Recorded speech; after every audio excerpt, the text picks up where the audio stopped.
Ողջույն հայրենակիցներ, Alpha News-ի Los Angeles-ի տաղավարում այսօր հյուրընկալել եմ Դատի գրասենյակի Արեւմտյան մասնաճյուղի նորընտիր խորհրդի անդամ Տիկին Լենա Հովհաննիսյանին, ողջույն Տիկին Հովհաննիսյան, եւ շատ շնորհակալություն մեր հրավերը ընդունելու համար։ Նախ ուզում եմ շնորհավորել ձեզ, որովհետեւ նոր եք ընտրվել խորհրդի անդամ, թեև գիտեմ, որ շատ վաղուց Դատի գործերով եք զբաղվել Նևադայից։ Շնորհակալ եմ։ Շատ ուրախ եմ հոսելալու այսօր այս կարևոր առիթներով խոսելու մեր երկիրին եւ մեր դիասպորային կարևոր հարցերու մասին։ Ասեմ, որ մենք զրուցելու ենք երկու լեզվով, սիրելի հայրենակիցներ, հայերեն եւ անգլերեն։ Տիկին Հովհաննիսյանը կարիերային քաղաքական գործիչ է եւ նաեւ իրավաբան, ով երկար տարիներ աշխատել եւ ապրել է Միացյալ Նահանգներում, այնպես որ քաղաքական բառապաշարի առումով մենք կլսենք անգլերեն, կփորձենք ընթացած թարգմանել։ Տիկին Հովհաննիսյան, նախ ուզում եմ ձեզ հարցնել,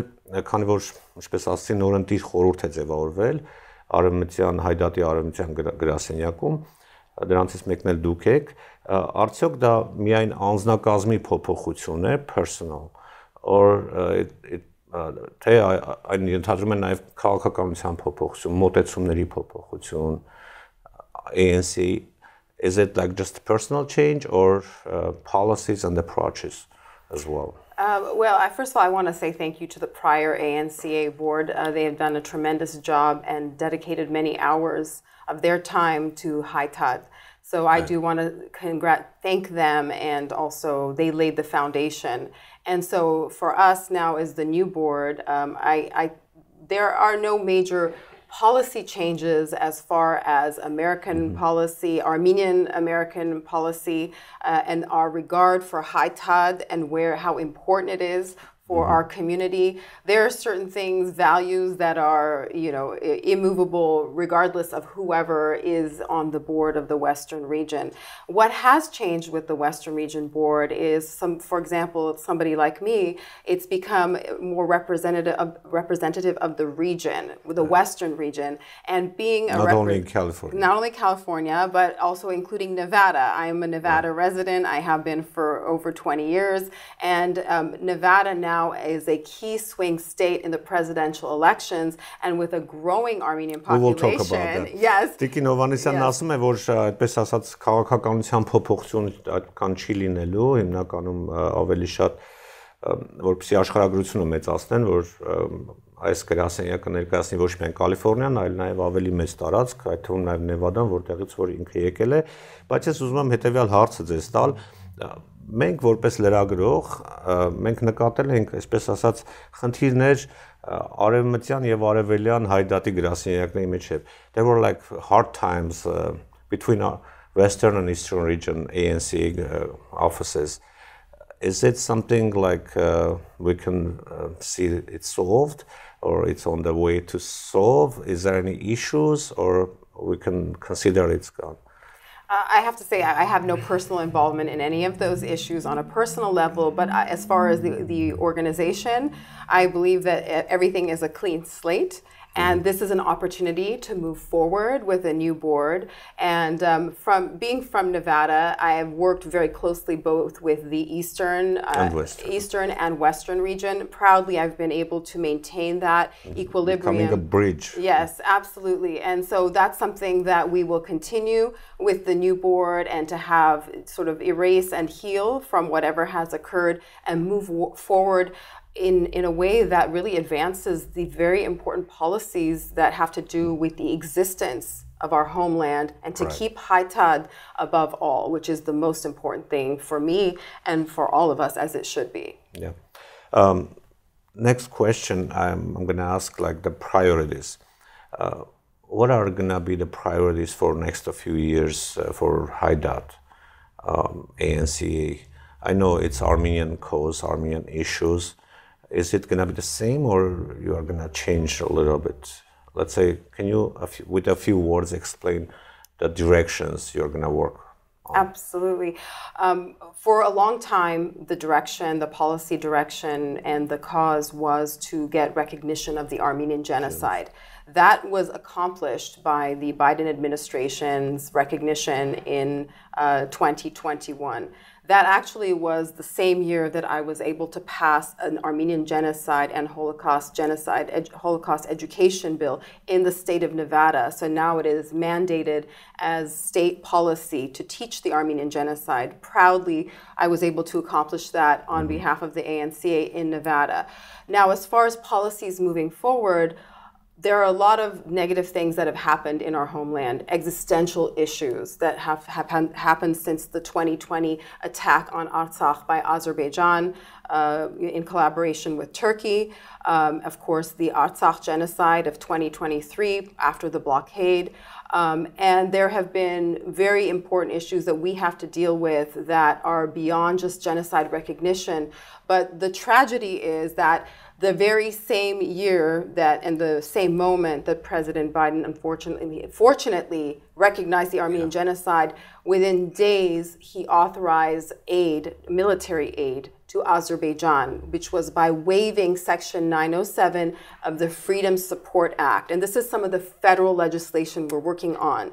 One of the things that we were proudly able to do with the ANCA at the national level was to pass unanimously the Senate Bill 3000, which is the Armenian Human Rights Protection Act. And for the immediate future, President Biden cannot use the waiver to give military to Azerbaijan, but in the next session, we're hoping to make that the law through the Congress, that waiver cannot be granted, so that Azerbaijan isn't being rewarded by the United States for its military aggression and violation of human rights. Right. I'm going to translate very shortly. Yes. So our people in Russia, in Armenia, in everywhere, like Arabic countries, they understand.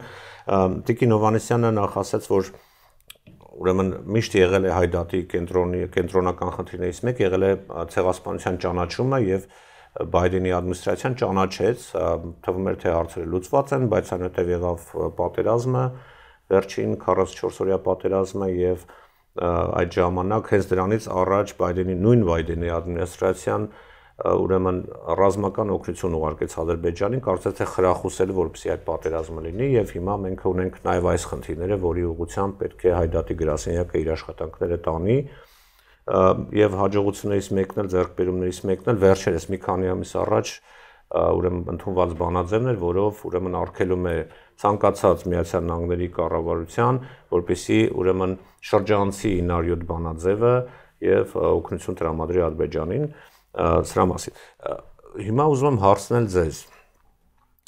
Արդյոք դա նշանակ ձեր խոսքերից կարող եմ ենթադրել, որ այսօր ցեղասպանության ճանաչման օրակարգը արդեն երկրորդական է։ Does it mean that the recognition of Armenian genocide is already done deal and we have to forget about that and move forward with Artsakh and the other issues? Unfortunately, the Armenian genocide, through recognition, one of the objectives was prevention. And before the ink was dry on the first genocide, then the second genocide of Artsakh happened in 2023. So while that issue of recognition is something that we appreciate in principle, but in practice, it was to prevent that type of policy and that type of impunity from occurring again. And if prevention was the key, not only recognition, prevention, reparation, and all the other things, in some ways, we are right back where we started. And it really brings to light for our community how important it is for us to be engaged as the diaspora in international politics. And being a resident of a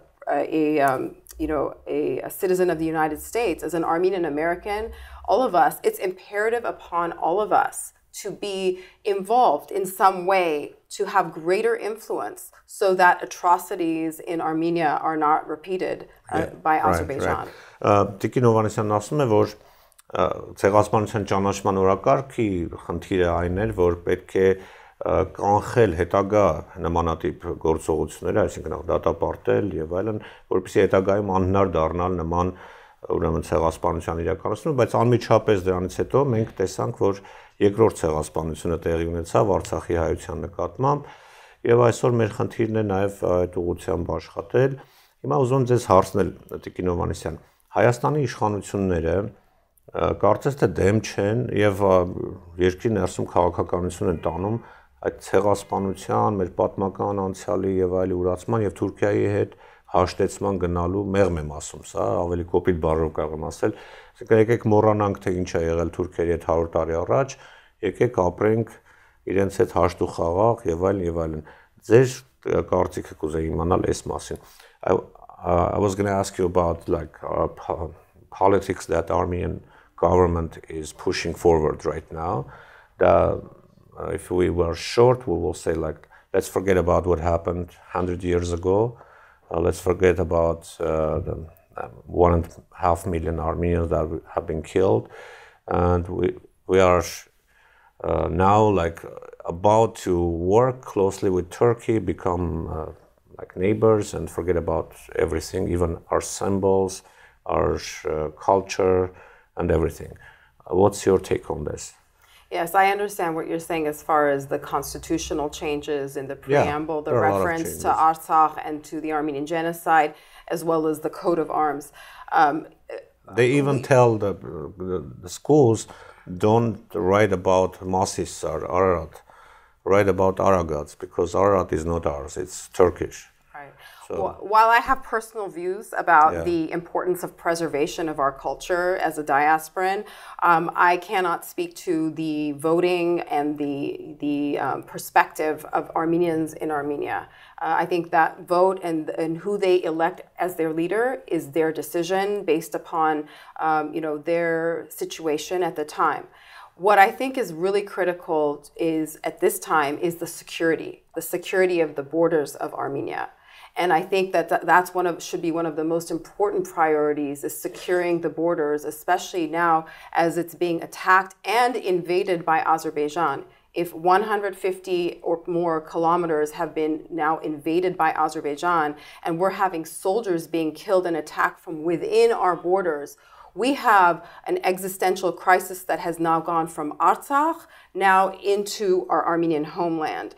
And it's imperative that we now raise our stakes and our ability, our power, our collective power to stop these types of attacks. And let me let you translate, but before I go on, because I want to talk about also the propaganda that's coming out of Azerbaijan.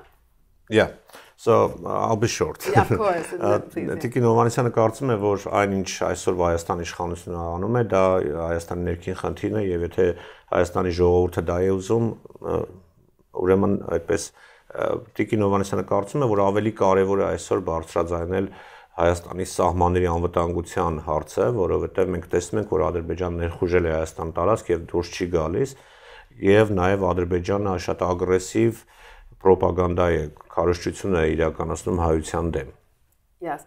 So I want to say that one of the way that Azerbaijan has been attacking Armenia is not only through warfare, actual warfare through drones and all of that, but it's also through propaganda.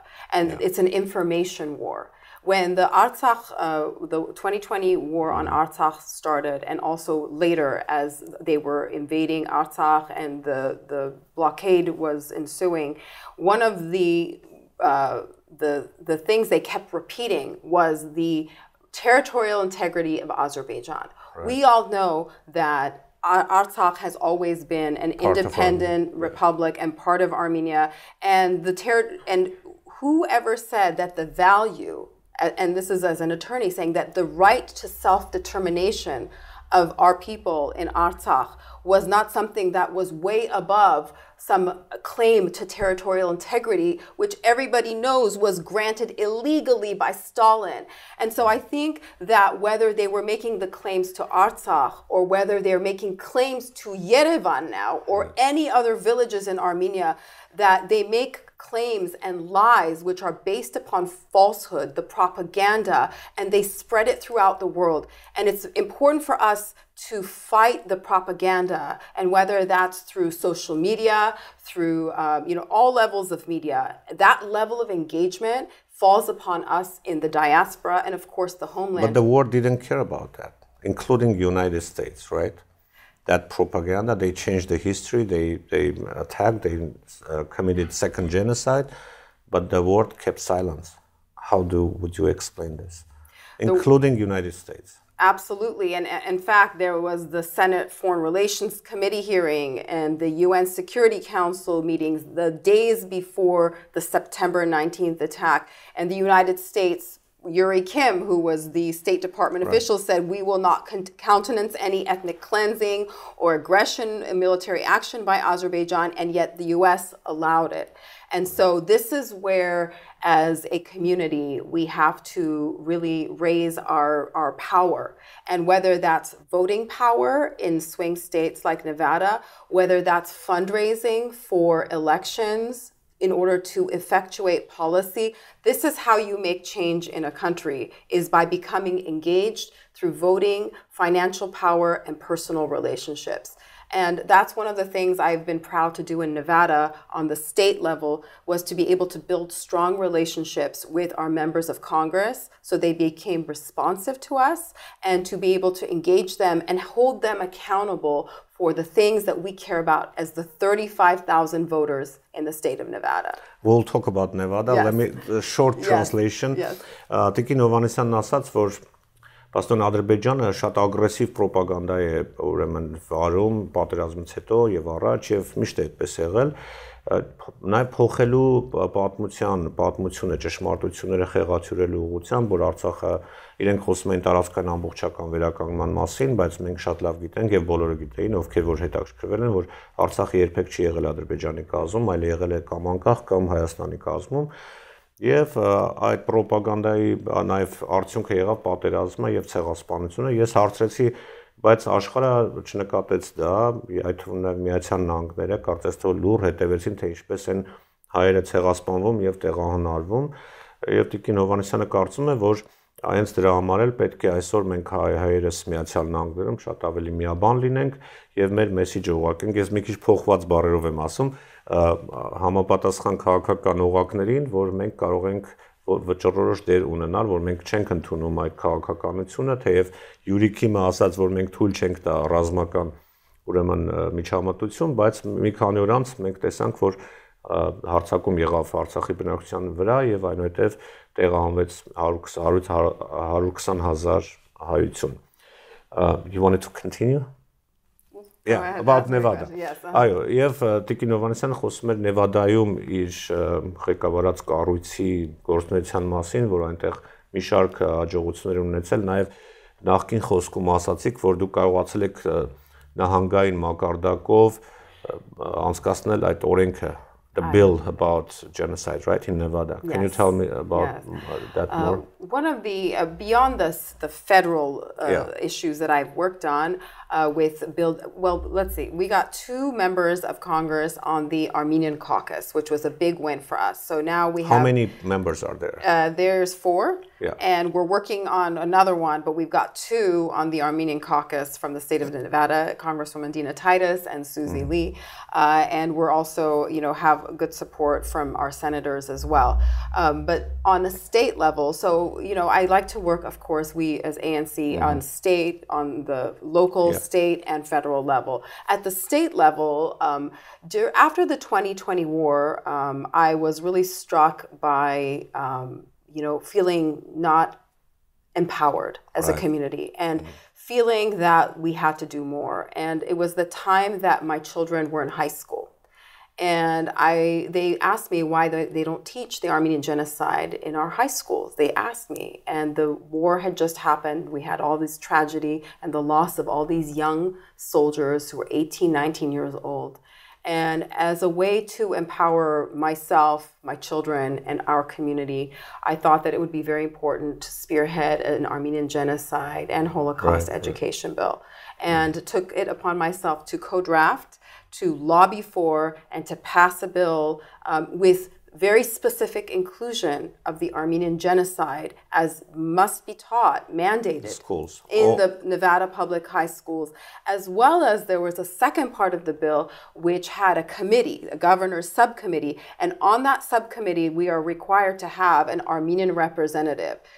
As of now, in Nevada now, we have a $2 million budget to teach the genocide, Holocaust and genocide, and we have 3 Armenian professors, I'm proud to say, that I lobbied for to have on that subcommittee. Լենա Հովհաննիսյանը վերջին տարիների ընթացքում մեծ լոբիստական աշխատանք է տարել Նևադա նահանգում, նախ ինքը հեղինակել, այնուհետև իր լոբիստական գործունեության արդյունքում կարողացել է ընդունել տալ, ուրեմն նահանգի օրենսդիր մարմնի կողմից հայկական ցեղասպանությունը որպես առարկա պարտադիր հանրակրթական դպրոցներում ուսուցանելու ծրագիր է եւ այն անցել է եւ նաեւ 3 հայ պրոֆեսորներ, there are Armenians, right, the professors, 3 հայ պրոֆեսորներ, որոնք պետք է դասավանդեն եւ դա պարտադիր է Նևադայի նահանգում։ Գիտեք, Կալիֆոռնիայում շատ հեշտ է, այստեղ բոլորը այսպես ավելի հեշտ են հարցերը լուծում, որովհետեւ հայերը շատ են։ Ես ուզում եմ հարցնել, որքան հայեր են ապրում Նևադայում?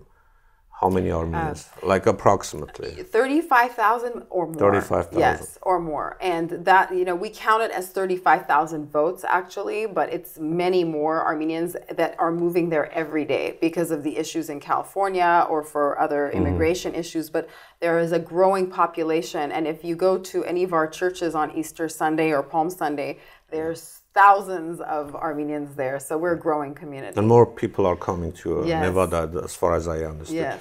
Մոտավորապես 35,000 հայ ապրում Նևադայում եւ ուզում եմ խոսենք այդ 35,000 ձայն է դա նշանակում, իսկ Նևադան համարվում է swing state, այսինքն օրինակ Կալիֆոռնիան միանշանակ դեմոկրատ է, նույնիսկ հանրապետականները այստեղ պայքարել չեն տանում, որովհետեւ դեմոկրատները հաղթելու են ամեն դեպքում։ Նևադան այն նահանգներից է, որոնք կարող են փոխվել եւ այդ փոփոխությունը կարող է ալտել ընդհանուր ընտրությունների վրա մեր հեռուստադիտողներին տեղեկացնելու համար կան այդպիսի մի քանի նահանգներ։ Նևադան նրանից մեկն է։ Արդյոք կարծում եք, որ հայերը Նևադայի կարող են մեսիջ ուղարկել ամերիկյան կառավարության այդ 35,000 ձայնով, որ տեսեք, եթե դուք չանեք այն ինչ որ մենք ենք ուզում, կարող եք պարտվել Նևադայում, օրինակ 35,000 ձայնը կարող է փոխել։ Այո, absolutely.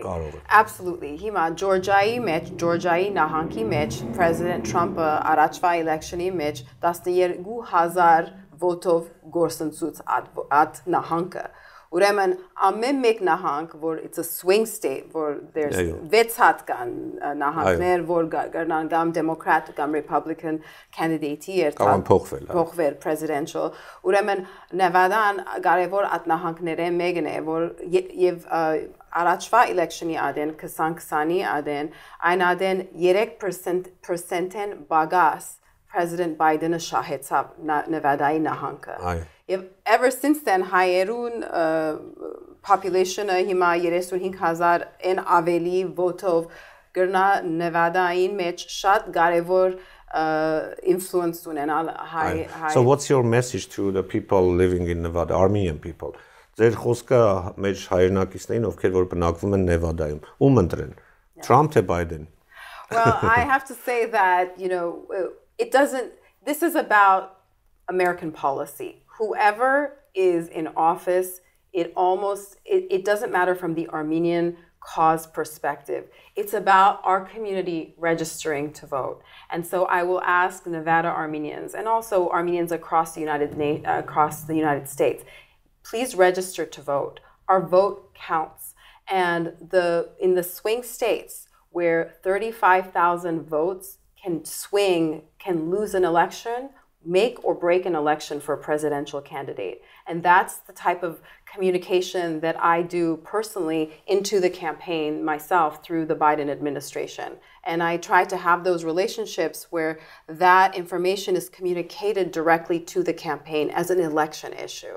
That the right to return is something that's crucial for Armenians, that humanitarian aid, that the release of our POWs and our Artsakh leaders matter to Nevada Armenians. And these are the types of issues that I say are directly impact how Armenians vote for President Biden or Trump in the next election. Good answer. And since you talked about POWs and the situation in Artsakh, I want to remind you, like today we got the news from Brussels There was a meeting and there was promises $270 million from EU and $65 million from United States. Is that enough? It's a great start. It's an encouraging start, and I think what is very important about this meeting is it is unprecedented to have this type of interest in Armenia as a growing democracy, emerging democracy.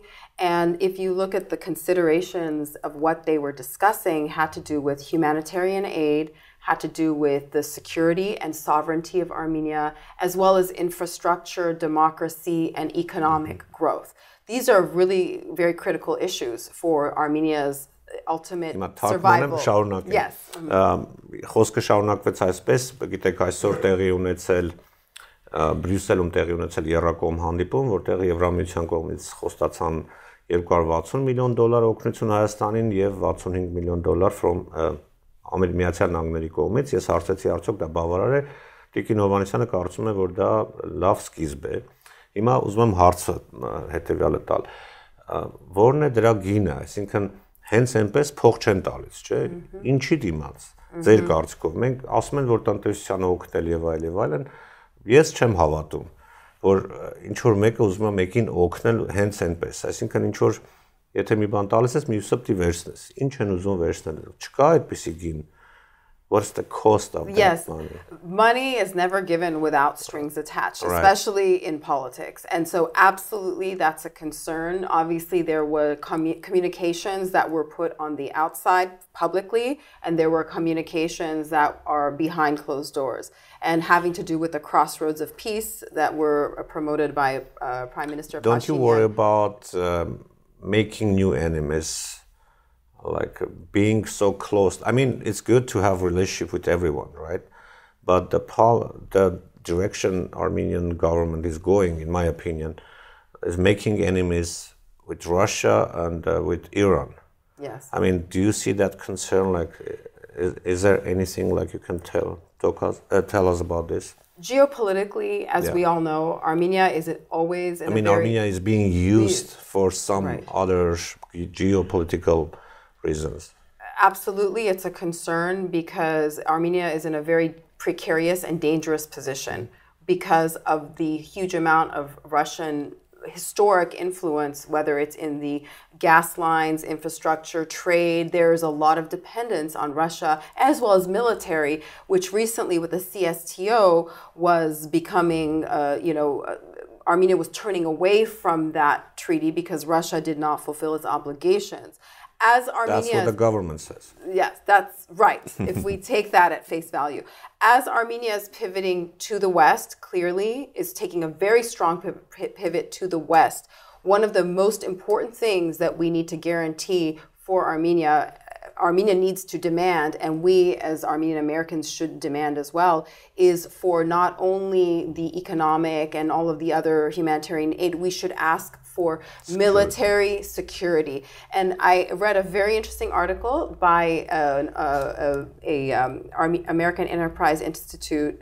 His name is Michael Rubin, and he said specifically, just as Israel is given a qualitative military edge in order, because it is surrounded by enemies, by other nations that don't want it, let's say, to exist, Armenia is in a very dangerous situation, as we know, surrounded by very strong enemies. And so in order to, one of the things that we should be promoting and asking for and lobbying for is for a qualitative military edge for a country like Armenia, which is a small country, 2.8 million population, surrounded by almost 100 million on both sides, and oil money and all of the other things that are, against us.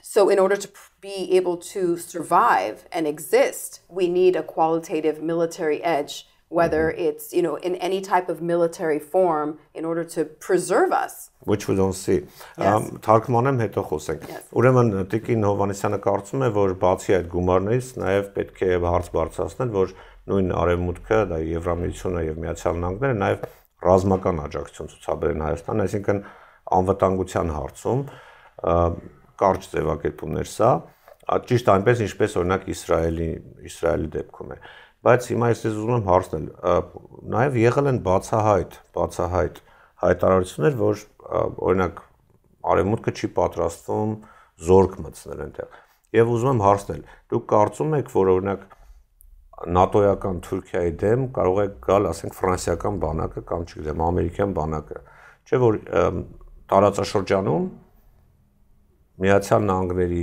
Եվրամիության դաշնակիցը դա Թուրքիան է։ NATO-ի անդամ է։ Should I translate? Or you understand? I understand. Do you think like the France is gonna send like army or America army like against Turkey, like because the Turkey is the part of NATO, which is their ally.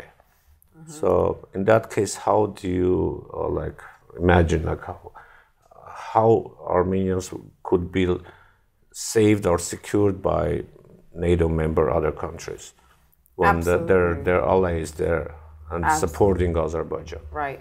I think that really comes down to boots on the ground. Who has the ability and has had boots on the ground?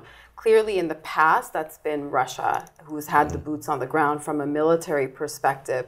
And Turkey, being a NATO ally, always plays a very dual role and has all the military strength. I think that we must demand and we must also make sure that happens. And that's why it's important to diversify our relationships. Diversity is different. Diversify our relationships. I mean, turning to the West is important because I think that there has to be some diversity and not alienating other key allies, which, for example, Iran or Russia or whatever, in order so that we don't become isolated and մեջտեղ մնանք and without any kind of support from anybody. Եվ ասեմ ձեզ, Տիկին Հովհաննիսյանը ասում է, որ պետք է ոչ թե հրաժարվել մեկից եւ գնալ մյուսին, այլ պետք է դիվերսիֆիկացնել մեր անվտանգությունը բոլորի հետ։ Եվ ես ձեզ ասեմ, որ մենք ունեցել ենք այդպիսի ժամանակներ 2000-ականների սկզբներին Հայաստանը հենց այդպես էր, շատ լավ հարաբերություններ ուներ Միացյալ Նահանգների հետ, Ռուսաստանի հետ, Իրանի հետ, Ֆրանսիայի հետ, Եվրամի բոլորի հետ։ Եվ այդ ժամանակ Ադրբեջանն էր այն իրավիճակում, ինչում հիմա մենք ենք հայտնվել. There were times like we had diversified a relationship with anyone, America, Russia, Iran, Europe, everyone. And the Azeris were like in the same situation as we are right now. So, yeah. Right. I agree with you. And the situation changed because of the Ukraine war. Azerbaijan became more important to Russia as a backdoor pipeline for gas and oil and energy.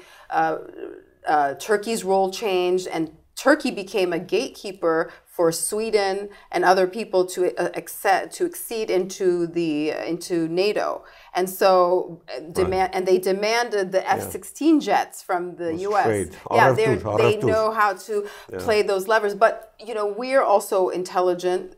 We are a clever society. We have intelligence.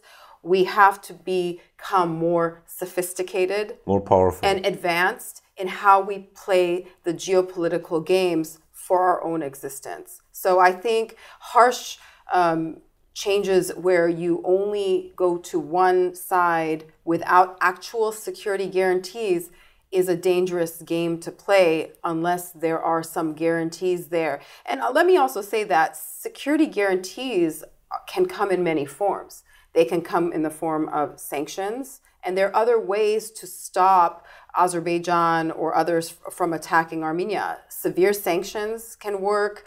There are all kinds of levers of power that can be used besides actual warfare. So that's why I always say that wars are won or fought in the halls of Congress and in the places of influence way before they even ever reach the actual battlefield. Great. Նորից կարճ պատասխան թարգմանեմ Տիկին Հովհաննիսյանը կարծում է, որ մինչև չունենանք հստակ երաշխիքներ, որ Հայաստանը կլինի անվտանգ, կտրուկ փոփոխությունները կարող են վնաս տալ Հայաստանին եւ մենք հայերս պետք է ամեն ինչ անենք, որպեսզի դառնանք ավելի հզոր, կարող ենք այդպես ասել, ավելի ազդեցիկ եւ օգտագործենք օրինակ security անվտանգության երաշխիք ասելով Տիկին Հովհաննիսյանը հասկանում է նաեւ սանկցիաները, որ կարող են լինել օրինակ Միացյալ Նահանգների կողմից Ադրբեջանի, այսպես ասած, պատերազմաշունչ քաղաքականության դեմ։ եւ գալով այստեղ ուզում ես հարցնել ինչ պետք է անի ամերիկայությունը Պարզ է, ընտրությունների մասին խոսեցինք, ուրիշ ինչ կարող ենք անել սփյուռքը ընդհանրապես, մեր սփյուռքը, որովհետեւ Հայաստանը այսօր թույլ վիճակում է, կարող եք շատերը ասենք 90%-ը կարծում է, որ Հայաստանի իշխանությունների վարած քաղաքականության արդյունքն է, օրինակ կարող են շատերն ասել ընդհանուր իրավիճակն է, բայց ամեն դեպքում այսօր սփյուռքը եւս կտրված է Հայաստանից եւ դա վերջին քաղաքականության արդյունք, իմ կարծիքով արդյունքն է։ Հիմա ինչ մենք կարող ենք անել այս պայմաններում? What should and could Armenian diaspora do to help Armenia in this situation?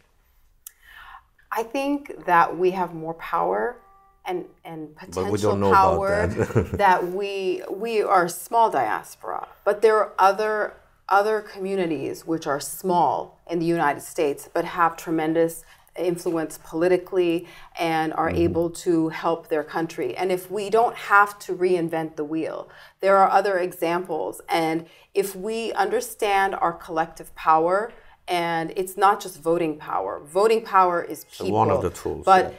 There is a tremendous untapped financial power that can go into all types of political mechanisms in order to have greater influence in the United States of America.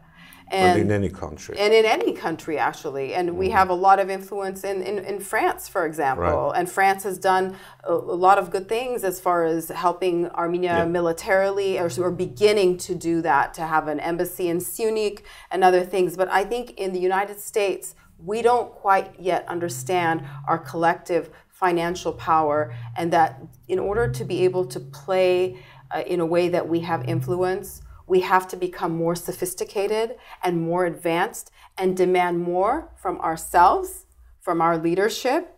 And let me not say that, only being an attorney or involved in politics is the way to do it. Anyone in any industry that has any skills can forge the relationships, can raise money for political figures, and to create that type of influence. But it's not only at the congressional level, it has to be at the executive level, at all levels. All levels. Yes. So like Jewish people do, like we need to be more organized. That's what you said, right? Yes. We need to be more.